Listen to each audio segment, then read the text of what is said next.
41 Native American tribes gathered at Northern Quest Casino today. The reason? A conference on climate change. People at the event say it's a way for them to voice concerns about how climate change could affect their hometowns. KREM 2's Shana Waldtower brings us more on what they're hoping to accomplish. Yeah, it's 2 days with hundreds of people talking about climate change and how we can help. Their goal is to bring a better understanding to how all of this affects Indigenous peoples.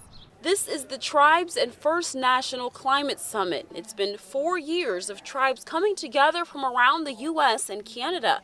Today there are about 250 people here at the casino with a common mission.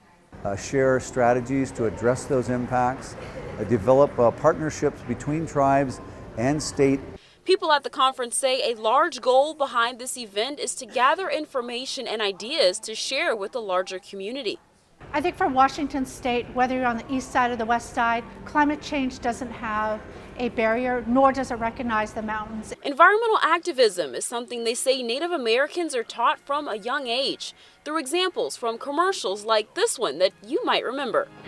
People start pollution. A whole generation, in our age group grew up seeing that Iron Eyes Cody standing by the freeway in California where garbage was being thrown at his feet. Now today, forestry, fires, and fishing, they're all topics on the agenda, along with how climate change could affect these people's way of life.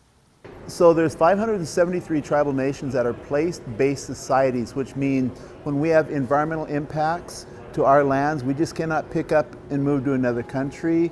They say climate change affects everyone, but because tribes are essentially stationed in their areas, these people would feel most of the effects.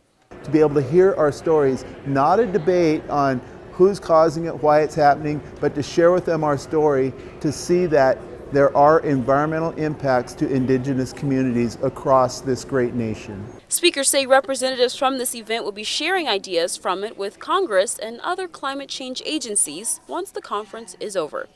Shana Waldtower, KREM 2 News.